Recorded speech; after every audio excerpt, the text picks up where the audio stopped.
Cette semaine, on parle badminton en compagnie de Vincent Chiasson, le représentant de l'Association régionale de badminton à Laval. Aux nouvelles sportives, on parle de soccer, de ski acrobatique et puis de plongeon. Bienvenue à Sport 9 Laval.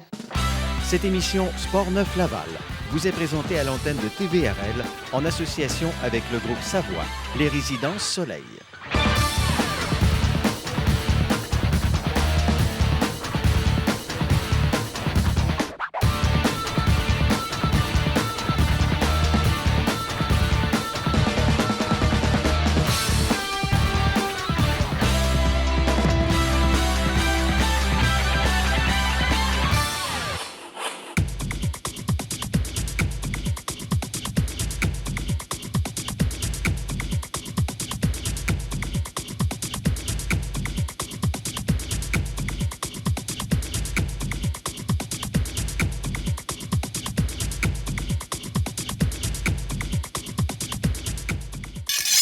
En entrevue avec moi cette semaine, Vincent Chiasson, un représentant pour l'Association régionale de badminton à Laval. Vincent, bonjour. Bonjour Sarah.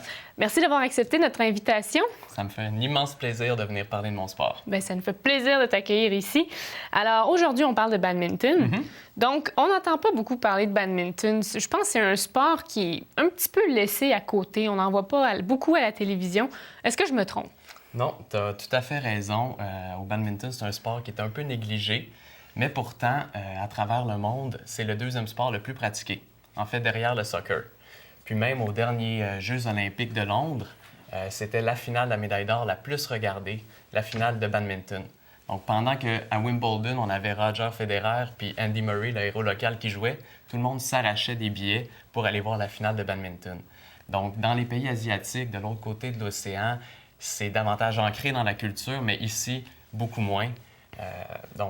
La mission de l'association, c'est vraiment de promouvoir le badminton et les bienfaits de notre sport. Alors, de faire valoir cette belle discipline. Mais tout d'abord, pour ceux et celles qui ne le sauraient pas, est-ce que tu pourrais me faire un petit résumé du badminton? Certainement. Bien, le badminton, naturellement, c'est un sport de raquette. Ça se joue avec un volant, comme on peut voir ici. Puis, l'objectif, c'est de faire le plus de points contre son adversaire en jouant avec les trajectoires du volant. Donc, il y a diverses trajectoires. On peut faire des coups plus en hauteur ou des coups plus offensifs vers le bas. Donc, ultimement, l'objectif, c'est de se rendre à 21 points pour avoir la victoire. Et puis, qu'est-ce qui fait en sorte que le badminton se démarque un peu plus des autres sports? Bien, le badminton, c'est un sport qui demande vraiment un profil d'athlète complet. Donc, autant sur le plan des aptitudes physiques, ça demande de la vitesse, ça demande des réflexes, ça demande de la puissance, mais aussi sur le plan stratégique, ça demande à la personne de s'adapter ses stratégies de jeu durant le match. Ça demande d'être capable d'avoir une bonne vision du jeu pour bien placer ses volants. Donc, moi, pour avoir joué au hockey et au soccer pendant plusieurs années, quand j'ai découvert le badminton, c'est de loin le sport le plus exigeant physiquement que j'ai pratiqué. Lorsqu'on fait un match de badminton, on parcourt, selon les statistiques, environ 6 à 7 km, et ça sur un petit terrain comme ça. Donc, une grande distance, mais sur un petit terrain. Donc, c'est un sport super exigeant physiquement, puis qui gagne vraiment à être connu. Alors, il faut avoir un bon cardio, c'est beaucoup d'allers-retours, des petits allers-retours. Est-ce qu'il y a des risques de se blesser comme ça? Oui, le badminton, c'est un sport où la propension à se blesser est très élevée. En fait, les athlètes de haut niveau, ceux qui performent, souvent, ça va être ceux qui vont être les plus résistants aux blessures. Puis c'est pas rare d'avoir des joueurs, comme dans nos clubs à nous, les joueurs les plus avancés, c'est pas rare qu'il y ait eu plusieurs blessures majeures durant leur carrière. C'est très dur pour les genoux, c'est très dur pour l'épaule aussi. Dans un match, on peut frapper entre 400 et 500 volants dans un match. Donc évidemment, pour l'épaule, c'est très exigeant. C'est assez impressionnant aussi. Et puis, sinon, pour ceux et celles qui pratiquent le badminton, peut-être pas quotidiennement, mais qui aimeraient s'améliorer, est-ce que tu aurais des petites techniques, des petits conseils à leur donner? Oui, définitivement. Là, pour les joueurs plus novices à la maison qui aimeraient ça, s'initier au badminton, il y a plusieurs points qui sont importants. Et le premier, celui qui fait souvent défaut, c'est la prise de raquette. Donc, il y a vraiment une façon précise de prendre la raquette au badminton. Et plus souvent qu'autrement, les gens la prennent de la façon erronée. Donc, ça, je suggère les gens d'aller voir sur YouTube. Il y a des bons films qui montrent comment prendre la prise de raquette. L'autre chose, tu en as parlé tantôt, le cardio. Donc, c'est important pour les joueurs, s'ils veulent garder la forme et tout, pour jouer au badminton, de faire un petit peu de cardiovasculaire. Ça peut être du jogging, ça peut être du vélo, de la nage. Donc ça permet d'être prêt pour les rigueurs là, physiques d'un match de badminton. L'autre chose aussi, les petits déplacements avec les pieds, ça demande beaucoup d'agilité avec les pieds, le badminton. Donc, je sais qu'il y a déjà un joueur coréen qui a dit « on frappe le volant avec les pieds au badminton ».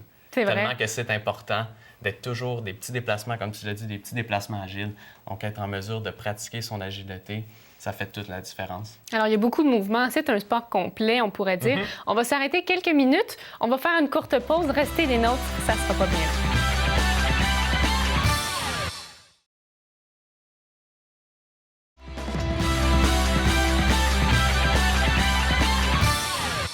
De retour en studio avec Vincent Chiasson pour parler de badminton. Alors maintenant, on va parler de l'Association régionale de badminton de Laval. Excusez-moi de la petite hésitation. Donc, j'aimerais que vous me parliez un petit peu des programmes offerts à votre association. À l'association, on offre du badminton vraiment pour tous les niveaux et tous les âges. Pour les juniors, on a un volet développement. On a également un volet élite. Et puis, jusqu'à tout récemment, depuis 2012, on a mis sur pied un volet pour les adultes. Et donc, qu'est-ce que c'est exactement ce volet pour les adultes? Est-ce que c'est des athlètes ou monsieur, madame, tout le monde peuvent jouer? Le volet adulte qu'on a ouvert cet automne, c'est un volet qui s'adresse vraiment à tout le monde. Donc, on est un groupe de 36 adultes. C'est une ligue organisée. Donc, le principe, c'est qu'il y a un entraîneur sur place. Pour la première portion, on va faire des petits exercices, un petit peu des fois des mini-tournois, des matchs contrôlés. Puis, vers la fin, donc la dernière portion, c'est du badminton libre où les adultes peuvent jouer ensemble. Donc, ça dure 2 heures. C'est les lundis soirs au complexe Bois de Boulogne à Laval. À Laval, parfait. Alors, vous avez un volet, donc on parlait tantôt, le volet développement et le volet élite. Exact. Qu'est-ce que c'est exactement ces deux volets? Oui, donc le volet développement, c'est un volet pour les gens qui veulent s'initier au badminton, puis qui vont s'entraîner simplement une fois par semaine. Donc ça, c'est les samedis matins au complexe Bois de Boulogne. Donc les jeunes vont avoir une initiation pour développer les aptitudes de base au badminton, à la fois les aptitudes physiques, les déplacements, et aussi les aptitudes techniques qui vont leur permettre éventuellement d'accéder à un niveau de jeu plus élevé. Puis pour le volet élite, ça, c'est un volet de compétition. Donc les joueurs peuvent prendre part jusqu'à 4 pratiques par semaine, peuvent participer à plusieurs tournois durant l'année. Puis là, on pousse l'apprentissage un petit peu plus. On va dans des coups techniques un peu plus étoffés.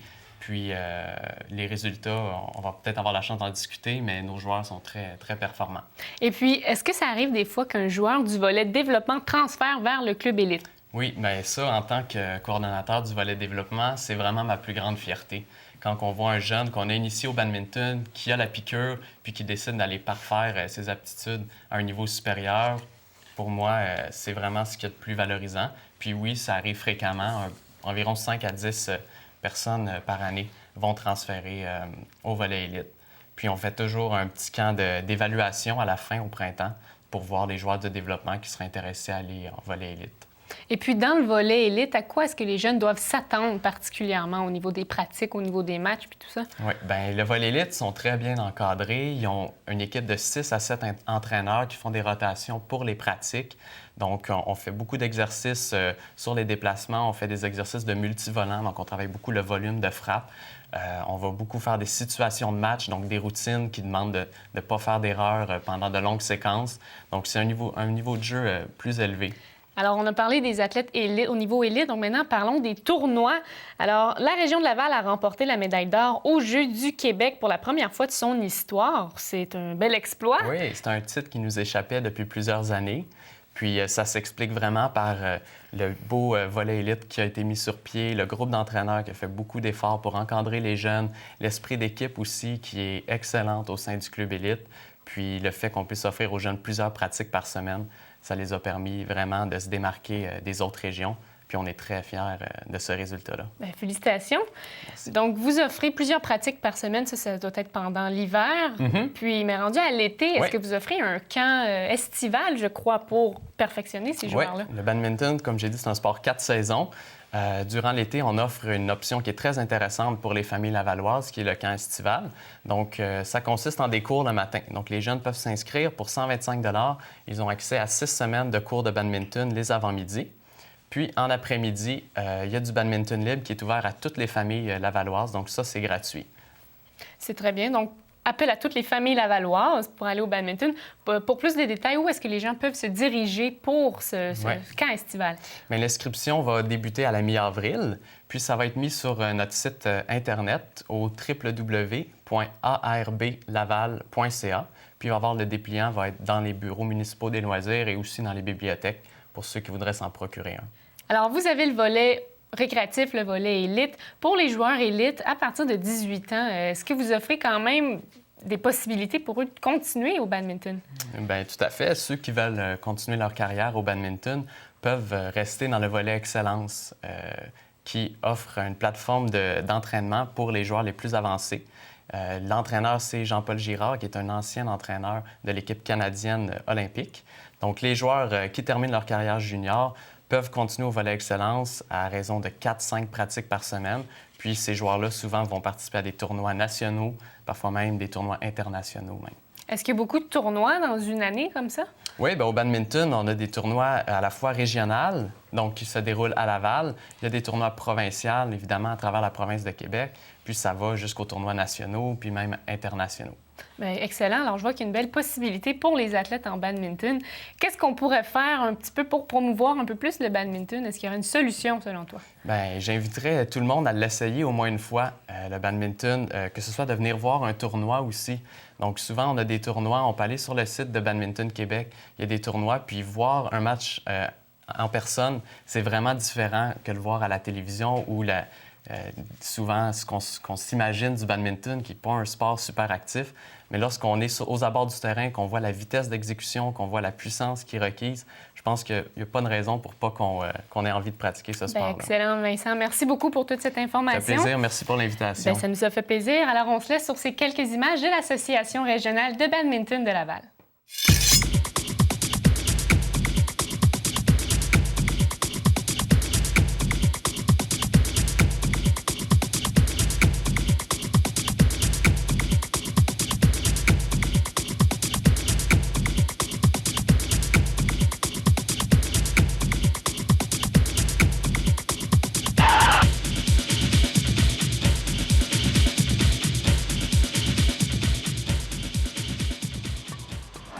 Bonjour, ici Sébastien Louis Saravalli et je suis présentement au Centre sportif Bois de Boulogne pour une initiation à un sport que je n'ai pas fait depuis le secondaire, le badminton. Mais c'est pas grave parce que je suis en compagnie de deux personnes très talentueuses qui sont avec moi pour m'apprendre. Jérémy et Vincent, bonjour. Bonjour, enchanté. Alors aujourd'hui, pour l'initiation, comment est-ce que ça va se passer? Parfait. Donc Sébastien, on va t'initier au badminton. On va t'intégrer dans notre groupe du volet développement. Le badminton, c'est un sport qui est à la fois qui demande des aptitudes physiques et des aptitudes techniques. Donc on va travailler ça avec toi, les aptitudes physiques avec des échelles, avec des déplacements. Au niveau de la technique, on va essayer de décortiquer ta frappe, de t'apprendre les bons mouvements de base, puis on va faire embarquer les jeunes un peu pour te challenger. Bon, bien, avant de commencer, juste qu'on discute un petit peu de l'équipement rapidement. On a une raquette, premièrement. Alors, qu'est-ce qu'il y a à savoir sur la raquette? Parfait. Bien, ce qui est important, la prise de raquette, c'est essentiel. C'est la base au badminton. Si on n'a pas une bonne prise de raquette, ça commence mal. OK?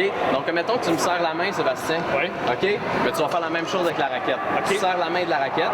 OK? Il ne faut pas que tu la tiennes trop serrée dans tes doigts. Ça, c'est une des erreurs que les gens font. Pour pouvoir avoir plus de maniabilité. OK, de maniabilité. OK? L'autre truc visuo-spatial qu'il faut qu'on se dise, c'est que l'écart entre ton pouce et ton index est censé pointer à ton épaule opposée.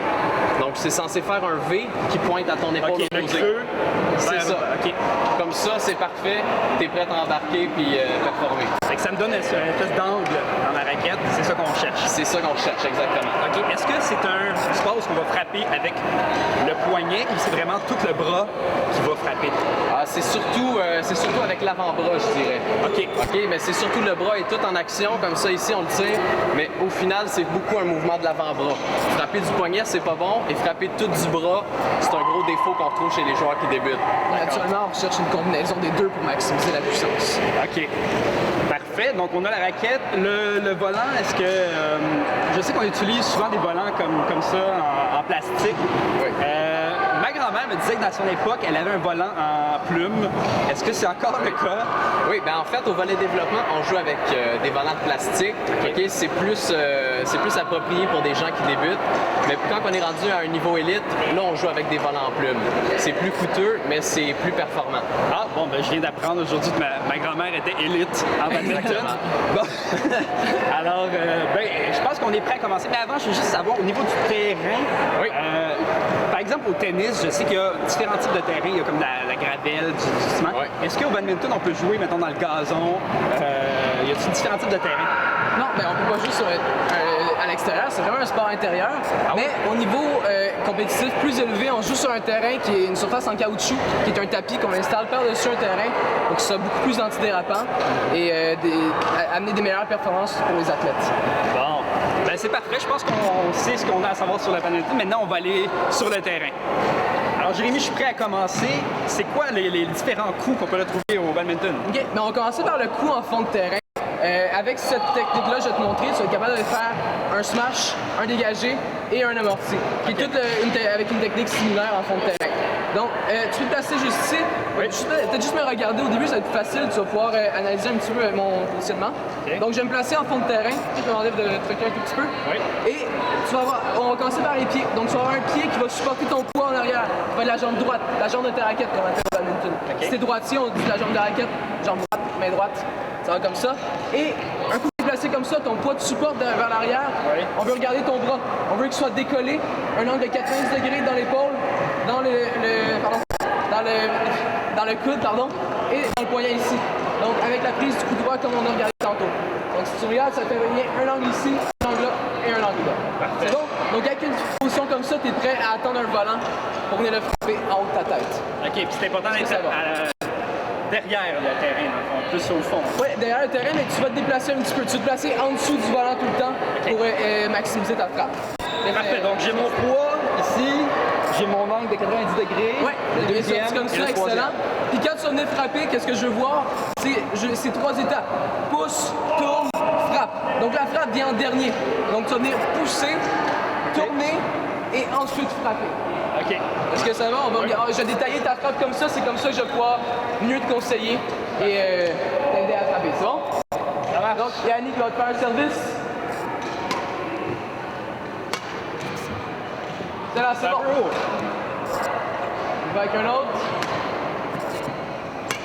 Super. Donc tu viens de prendre le plus haut possible, c'est vraiment ça qu'on veut voir. On veut que tu te déplaces en dessous du volant à chaque fois. OK, je peux Ça me va varier déplacer. un petit peu. Excellent. Donc essaie de garder l'épaule le plus tirée possible. On voit que quand tu arrives pour venir vers le volant, tu avances ta raquette un petit peu. Tu as tendance à vouloir anticiper le volant. Vas-y, vers l'arrière. Ça, c'est un grand mouvement encore. OK, plus de force. Exact. On veut que ta raquette accélère au maximum, le plus possible. Parfait. Et de la vitesse. Pousse. Oh! Non, ouais, c'est ça. Je peux pas anticiper ici, Ouais, tu c'est vois. ça. OK. Encore. Excellent. Donc, on avait un super bon mouvement de bras. On veut aller chercher un petit peu de puissance dans les jambes maintenant. OK, Donc, faut c'est que je vraiment. bondisse plus. C'est ça, parce qu'au badminton, on veut pas juste chercher la puissance dans le bras, c'est tout le corps qui travaille. Ouais. Autant au niveau de la rotation, c'est les jambes aussi qui vont pousser. On veut tout utiliser la puissance de notre corps, vraiment. Parfait. Alors maintenant, j'ai du monde avec moi. On va aller faire un autre petit exercice. Qu'est-ce qu'on va faire, Vincent? Et là, je t'ai réservé un exercice passablement difficile. Ces jeunes-là, c'est mes meilleurs smashers du groupe. OK. Tour à tour, ils vont faire un smash sur toi et toi, il va falloir que tu le retournes en position défensive. Parfait. OK? Est-ce que tu veux que je te montre la position défensive? S'il vous plaît, Parce que sinon, oui. ça va aller mal. OK? Première chose, c'est la prise de raquette. Ça va prendre ton pouce en arrière de la raquette. Donc ça, c'est la variante. OK. La raquette est placée devant toi. OK? Ça prend les genoux plus larges que les épaules et on fléchit les genoux. On abaisse son centre de gravité vers l'avant. On garde la raquette le plus en avant de soi et on va donner un coup comme ça pour retourner le smash. Par en dessous ou ça peut être par-dessus aussi? Dépendamment de la hauteur du smash, ça va être à toi d'ajuster ta frappe. OK, parce que le smash s'en vient par en bas, donc c'est bon, je comprends. Parfait. T'es prête? Oui, je suis prêt. Les gars, vous êtes prêts? Je bouge plus de là. Ça va là-bas.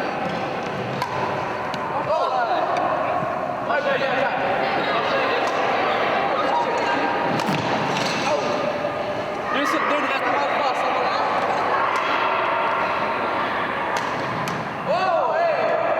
C'est mieux.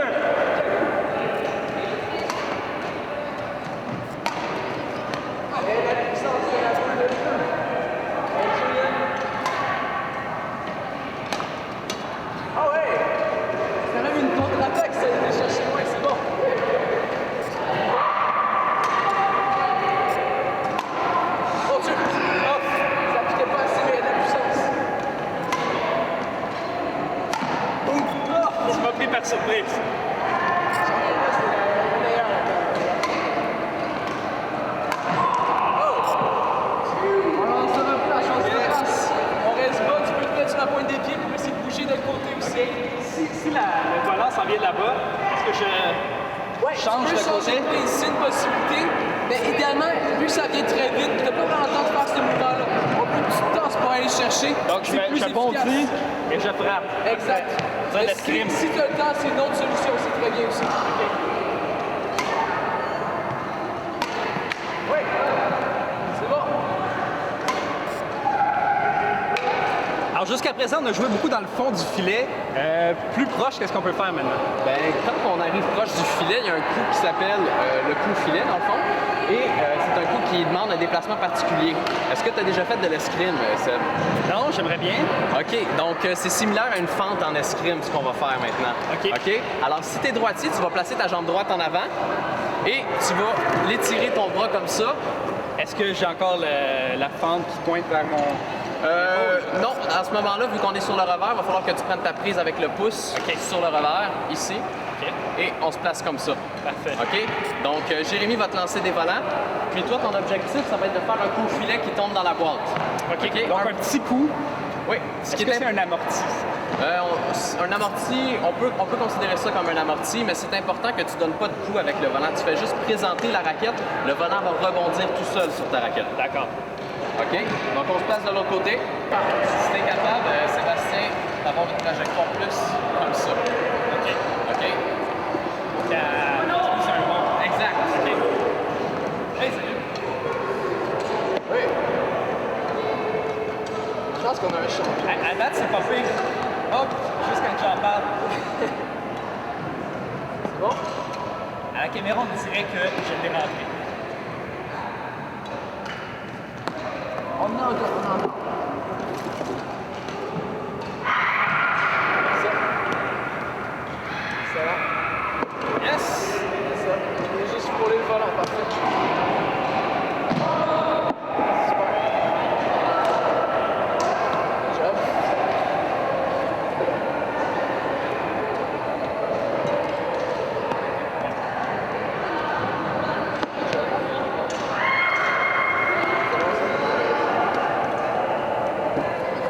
Yes!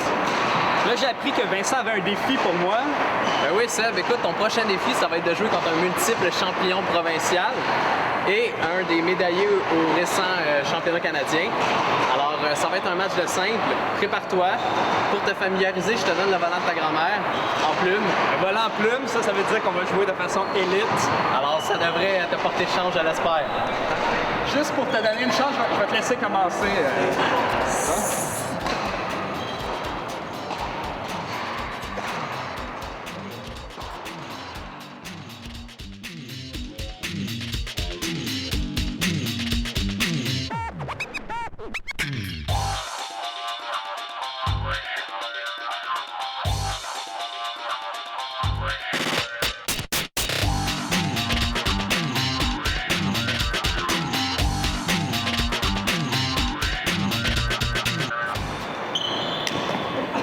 J'ai essayé de l'avoir. Pas moyen. Là, je vois qu'ils sont en train de mettre les volants un peu n'importe comment. Je sais pas s'il y a un ordre précis, mais moi, ça me donne le goût de faire un ange. Fait que je vais y aller.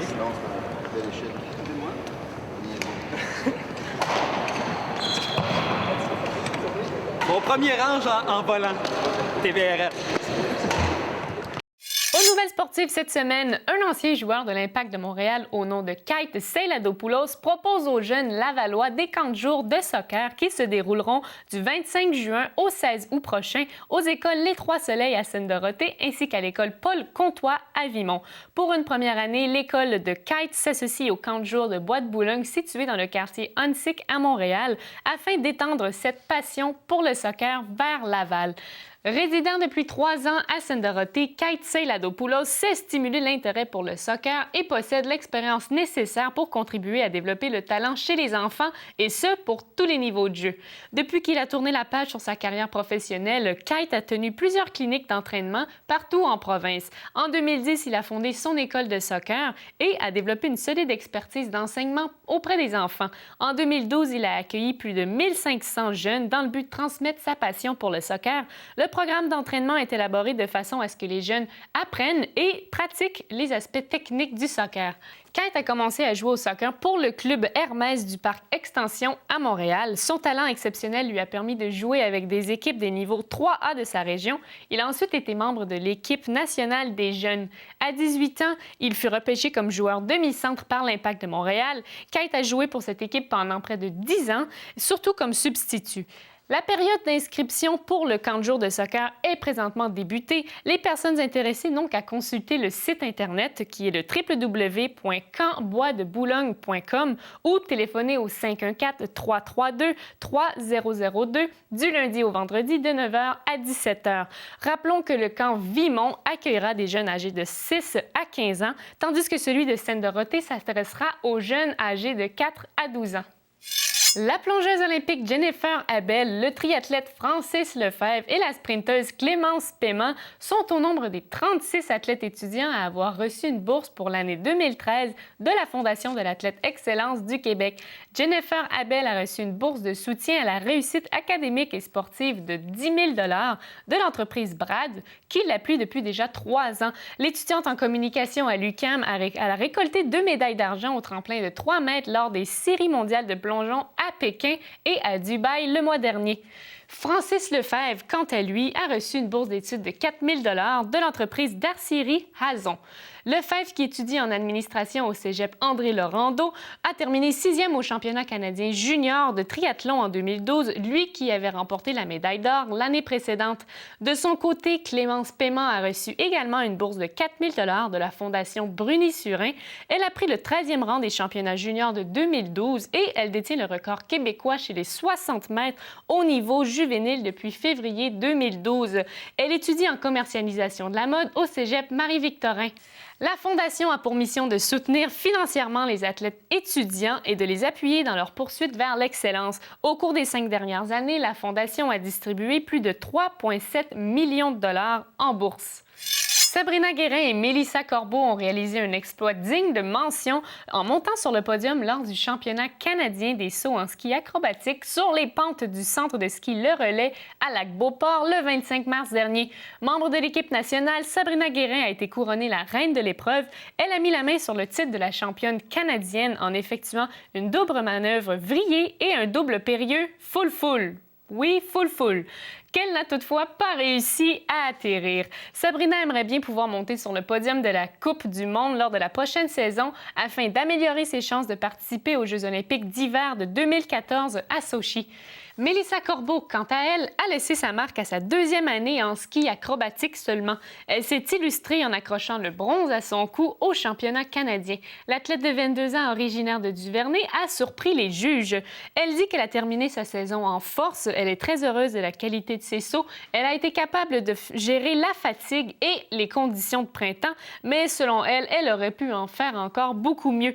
Mélissa a récolté 71 points, devançant Maude Potvin-Gilbert de Gatineau et Laurence Proto de Québec. Elle espère obtenir les standards nécessaires qui lui permettraient de joindre l'équipe canadienne de développement dès la saison prochaine.